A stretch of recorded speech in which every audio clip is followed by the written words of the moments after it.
Hi friends, எல்லோரும் எப்படி இருக்கீங்க? இன்றைக்கி நம்ம வீடியோவில் நமக்கு சூப்பரான கிச்சன் டிப்ஸு ஒரு 5 பார்க்க போகிறோம். வாங்க. நாங்கள் லெமன் தாங்க வாங்கி வச்சுருக்கோம். இந்த லெமன் வந்துட்டு கிலோவுக்கு 100 ரூபா. நம்ம 1/4 கிலோ வாங்கியிருக்கோம். இனி வெயில் சீசன் தொடங்கிடுச்சிங்க. எப்படியும் மதிய வேலையில் ஒரு ஜூஸ் குடிக்கணும்னு தோணும். அந்த டைமில் ஜூஸ் போடுறதுக்காக வாங்கியிருக்கோம். இது வந்து சீக்கிரம் கெட்டு போகாத இருக்கிறதுக்காக நம்ம ஒரு சின்ன டிப்ஸ் தாங்க பார்க்க போகிறோம். நான் ஃபேராஷூட் ஆயில் தாங்க எடுத்துருக்கேன். கோகோனட், அதாவது தேங்காய் எண்ணெய்.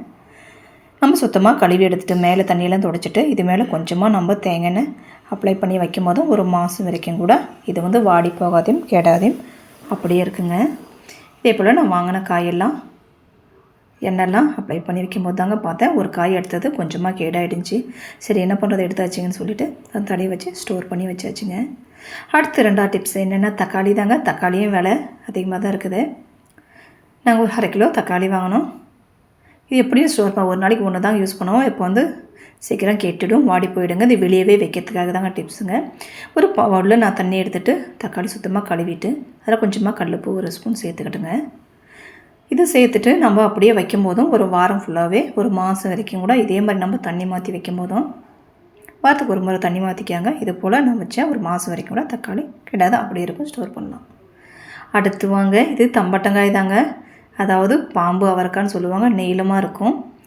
ஒரு 20 வருஷத்துக்கு முன்னே சாப்பிட்டது தாங்க. இது கடையில் நான் பார்த்தேன். அதாவது உங்களுக்கு தெரியுமான்னு தெரியல. தெரிஞ்சிருந்தால் கண்டிப்பாக எனக்கு ஒரு கமெண்ட் பண்ணுங்கள், இது எப்படி குழம்பு வைக்கிறதுன்னு. நாங்கள் கூட்டு அரைச்சி மசாலா மாதிரி தாங்க வைக்குவோம் எங்கள் ஊரில். இங்கே வந்து பொரியல் மட்டும்தான் வைக்குவாங்களாம். இதை நாங்கள் ட்ரை பண்ணி பாருங்கள். இது உடம்புக்கு ரொம்ப நல்லதுன்னு சொன்னாங்க. அடுத்து என்ன தாங்க, வெங்காயம் தாங்க. இந்த வெங்காயம் இருந்தால் யாராவது வைக்காத, யாரையும் விடாத, அவ்வளோ ஒரு ஃபைட்டான வெங்காயம். இதை வச்சு என்ன செய்யலான்னு வாங்க பார்க்கலாம். நாங்கள் பச்சை இருக்கிறப்ப ஒரு பில் எடுத்துருக்கோங்க. இதை நம்ம ஒரு கல்லை வச்சு நல்ல பொடியாக நுணுக்கிக்கலாங்க. இது பொடியாகிடுச்சு. அடுத்து இதை மாற்றி வச்சு என்ன செய்யலான்னா நம்ம எடுத்து வச்சு வெங்காயம் தாங்க. இந்த வெங்காயத்தை மேல் சைடு நம்ம கட் பண்ணிவிட்டு உள்ளே இருக்கிற வெங்காயத்தை அப்படியே நம்ம உள் சைடு கட் பண்ணி எடுத்துக்கலாம். சில பேருக்கு இந்த ஐடியா என்னன்னு தெரிஞ்சிருக்கும், தெரியாதவங்களுக்கு இது யூஸ் ஆகுன்றதுக்காக தான் இந்த வீடியோ போடுறோங்க. உள் சைடு உள்ள வெங்காயத்தை எல்லாம் நல்ல வட்டமாக நான் கட் பண்ணி எடுத்துக்கலாம். நம்ம அகல் விளக்கு எப்படி இருக்கோ அந்த ஷேப்புக்கு நம்ம கட் பண்ணி எடுத்துக்கலாங்க. நூலில் சுரண்டி வச்சாச்சுங்க. இனி எனக்கு இது போதுமாக இருக்கும். இனி இதில் என்ன செய்ய போகிறோன்னா நம்ம விளக்கு போகிற திரி இருக்கு இல்லைங்களா, அந்த திரி தாங்க எடுத்து வச்சுக்க போகிறேன். இது எடுத்து வச்சுக்கிட்டு உங்கள் கையில் வேப்பெண்ணெய் இருந்தால் அதை சேர்த்துக்காங்க. அது இல்லைன்னா சாதாரண நீங்கள் யூஸ் பண்ணுற பேராஷூட், அதாவது தேங்காய் கோகோனட் ஆயிலும் இருந்தால் கொஞ்சம் நம்ம சேர்த்துக்கலாம். நான் தேங்காய் எண்ணெய் தாங்க சேர்த்துக்கிறேன். இது சேர்த்துட்டு நான் இதில் கொஞ்சமாக நாம் நுணுக்கி வச்சேன் பச்சை கருப்பூரம் தாங்க சேர்த்துக்கிறேன். இது சேர்த்துட்டு இனி நம்ம பற்ற வச்சுட்டுலாங்க. நம்ம வீட்டில் இருக்கிற கொசு தொல்லை இதாக தாங்க சாங்கனாவே கைன்னு சவுண்டு போட்டுனா வந்துடுங்க. இது கடித்தா அந்த வலி தாங்க முடியாத குழந்தைங்க இருக்கிற வீட்டில் எல்லாருக்குமே இது வந்து நமக்கு நோயை உண்டாக்குறது. அதாவது நம்ம இது வெளி சைடு நம்ம வாசப்படியில் வைக்கும் போதும் அந்த வாசனைக்கு, அந்த வெங்காய வாசனைக்கு, ஸ்மெல்லுக்கு ஒரு கொசு கூட உள்ளே வராதுங்க. இதை நீங்கள் வீட்டில் ட்ரை பண்ணி பாருங்கள். கண்டிப்பாக உங்களுக்கு ஒரு பெனிஃபிட்டான டிப்ஸ் தாங்க இருக்கும். அடுத்து என்னென்னா நம்ம மிளகா தாங்க. நம்ம இந்த மிளகாய் பார்த்துருக்கீங்களா? இது தாங்க காந்தாரின்னு மிளகான்னு சொல்லுவாங்க. அவ்வளோ காரம். நம்ம சாதாரண நார்மல் மிளகாய் விட இந்த மிளகாய் அவ்வளோ காரமாக இருக்குங்க. கடுகு சிறுத்தாலும் காரம் போகாதுன்றவாங்க. அதுபோல் மிளகாய் சின்னதானாலும் காரம் ரொம்ப அதிகமாக இருக்கும். இது ஒரு பக்கத்து வீட்டில் தாங்க வாங்கினோம். இது வந்து நம்ம நார்மல் மிளகா 10 ரூபா கிராம், 100 கிராமுக்குன்னா இது வந்து 50 ரூபாங்க. இது வந்துச்சு 2 நாள் ஆச்சு.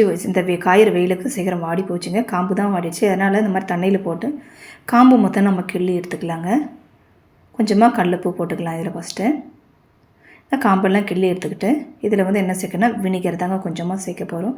நீங்கள் வாடி போன காய் இருந்தாலும் கொஞ்சமாக இது வினிகர் சேர்த்து ஒரு 1/2 மணி நேரம் ஊற விட்டு பாருங்கள். நல்லாவே ஃப்ரெஷ் ஆகிடும். 1/2 மணி நேரத்துக்கு 1 மணி நேரம் அப்படியே டைம் இருக்கும். ஆனால் வந்து நல்லா ஃப்ரெஷ் ஆகிடுங்க. இது போல் நான் 1/2 மணி நேரம் கொஞ்சமாக ஊற வச்சுட்டு நானும் ஒரு பாத்திரத்தில் இனி மாற்றிட்டு இது வந்து சுத்தமாக நம்ம தண்ணியை வடி போட்டு எடுத்துக்கலாங்க. வடிகட்டி எடுத்துகிட்டு நான் ஒரு துணியில் நான் ட்ரையாக துடைச்சி எடுத்துக்கிறேங்க. இதை நம்ம துடைச்சி வச்சு இது போல் நம்ம ஒரு பாட்டு தாங்க நான் ஸ்டோர் பண்ணி வைக்க போகிறேன். வைக்கும்போது நம்ம ஒரு மாதம்னா கூட இந்த மிளகா அப்படியே இருக்குங்க. இது அதிகமாக யூஸ் பண்ணுறதில்ல. நார்மல் மிளகா அதிகமாக யூஸ் பண்ணால் இது 2 நான் யூஸ் பண்ணிக்குவேன். இது வந்து கொலஸ்ட்ராலுக்கு ரொம்ப நல்லதுங்க. இது கேரளாவில் ஸ்பெஷலாக இருந்து யூஸ் பண்ணுறாங்க. கண்டிப்பாக இதை ட்ரை பண்ணி பாருங்கள். அடுத்து என்னென்னா நம்ம இடிக்கல் தாங்க. இடிக்கல்லை வச்சு நம்ம வைக்கிற காய்க்கெல்லாம் கட் பண்ணுற கத்தியானாலும் சரி சிசரானாலும் சீக்கிரமாக அந்த சொனை போயிடும். இது நான் சொன்ன பண்ணாது நம்ம வந்து ரொம்ப வேலை வாங்குவோம். இந்த மாதிரி இருக்கிறத நம்ம ஈஸியாக எப்படி ஒரு இடிக்கல்லை வச்சு கல்லுப்பு தாங்க எடுத்திருக்கேன். இதை வச்சு நீங்கள் தேய்ச்சி பாருங்கள், சீக்கிரமே நமக்கு இது சுனையறது பார்க்கலாம். எங்கள் ஊர்லலாம் வந்துட்டு கட்டை மேலே கல் உப்பு இல்லை மணல் போட்டு தாங்க தேய்க்குவாங்க. சீக்கிரமாகவே கத்தி நல்லா சுனை வரும். நம்ம வந்து மணலும் இல்லை இங்கே கட்டையும் இல்லை, அதனால் கல் மேலே இந்த மாதிரி கல்லுப்பு போட்டு தேய்க்கும் போதும் சூப்பராக சுனை வருங்க. இதை நீங்கள் ட்ரை பண்ணி பாருங்கள். சிசரானாலும் சரி கத்தியானாலும் நீங்கள் ட்ரை பண்ணி பாருங்கள். சூப்பராக நல்லா ஷார்ப்பாகிடுங்க. இதை ட்ரை பண்ணி பாருங்கள். பிடிச்சிருந்தா நம்ம வீடியோக்கு ஒரு லைக் ஷேர் சப்ஸ்கிரைப் கொடுங்க. இதை ட்ரை பண்ணி பாருங்கள். Bye friends.